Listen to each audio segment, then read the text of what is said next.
Hello friends, आज मैं आपके साथ शेयर कर रही हूँ चावल के आटे की चकरी। उसे बनाना बहुत ही आसान है। पहले मैंने गेहूं के आटे की चकरी बना के शेयर की थी। तो यहाँ हमें इसके लिए चाहिए 1 गिलास पानी। अगर आप कप से मापोगे तो 1 कप पानी है।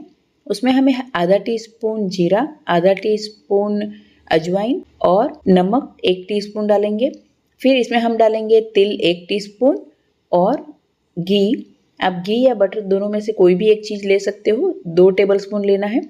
फिर इसमें हमें 1 कप चावल का आटा डालना है। तो आपको रेशियो ध्यान रखना है, जितना पानी है उतना ही चावल का आटा। और इस गर्म उबलते हुए पानी में हमें चावल का आटा डाल के अच्छे से हिला के मिक्स कर ले और फिर गैस की फ्लेम बंद कर दे और इसे 5 मिनट का रेस्ट देंगे ढक्कन लगा के। अब हम इस चावल के आटे की चकली के अंदर जो चना दाल होती है भुनी हुई, उसका पाउडर भी डालेंगे। तो यहाँ मैंने आधा कप भुनी चना की दाल ली है, उसे ग्राइंडर में पाउडर कर दिया है। इसे छान के यूज़ करें, जिससे इसमें थोड़े से भी दाने होंगे तो वो निकल जाएंगे। बस इसे अच्छे से मिक्स कर ले और अब हमें इसे गूंदना है। चाहिए तो आप थोड़ा थोड़ा करके पानी डालें और इसे अच्छे से गूंद लें। यहाँ आप गुनगुना पानी या नॉर्मल पानी कोई भी यूज़ कर सकते हो। अगर डो ठंडा हो गया हो ज़्यादा तो आप गुनगुना पानी ले लें। फिर इसे आटे को अच्छे से सेप देने के लिए और मसलने के लिए हमें क्या करना है, 1 टीस्पून घी लेना है और अच्छे से गूंदी लगा के आटे को रख देना है। यहाँ मैंने मीडियम डो गूंदा है, मतलब ज़्यादा टाइट भी नहीं है और ज़्यादा नरम भी नहीं रखा है।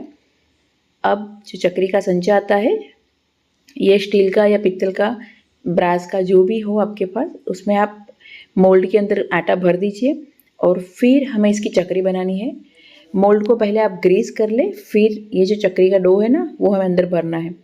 तो आप चकरी जैसे मैं बना रही हूँ ना, वैसे भी बना सकते हो, डायरेक्ट राउंड शेप देके। इसमें हमें एंडिंग वाला और जो बिगिनिंग वाला पॉइंट होता है चकरी के डो का, उसको थोड़ा स्टिक करना होता है तो चकरी लूज़ नहीं होगी। और या फिर एक लंबी स्ट्रिप जैसा बना के फिर उसको राउंड शेप दीजिए, पर हैंडल बहुत ही प्यार से कीजिएगा, नहीं तो वो टूट जाएगी बनाते टाइम। इसके लिए ऑयल हमें एकदम मीडियम गर्म चाहिए, जैसे गुलाब जामुन में होता है। और इसे 8 से 10 मिनट लगती है एक बैच को कुक होने में। मतलब एक बैच को हम फ्राई करेंगे तो मिनिमम 8 मिनट लग जाएगी। तो आराम से 4 मिनट हो उसके बाद ही इसको पलटे, उसके बीच बीच में आप इसको पलटे नहीं। आप चाहे तो तेल की आँच कितनी गर्म है वो चेक करने के लिए थोड़ा सा अंदर आटा डाल दीजिए। वो तुरंत ऊपर नहीं आना चाहिए, मतलब 2-3 सेकंड के बाद ऊपर आए तो आपका तेल बराबर गर्म है। ये चावल की चकरी है तो बहुत ज़्यादा लाल नहीं होती है, इसमें हमने कुछ डाला भी नहीं है, लाल मिर्ची हल्दी। तो हल्की सी गोल्डन ब्राउन हो फिर हमें निकाल देनी है। और बीच बीच में आपको बिल्कुल भी डालने के बाद इसको हिलाना नहीं है। मतलब आपने फ्रेश एक बैच डाला है तो उसको 4 मिनट तक बिल्कुल भी हिलाना नहीं है, नहीं तो वो टूट जाएगी। जब 4 मिनट बाद वो एक तरफ से अच्छे से फ्राई हो जाए फिर आपको उसको टर्न करना है और दूसरी तरफ से फ्राई करना है।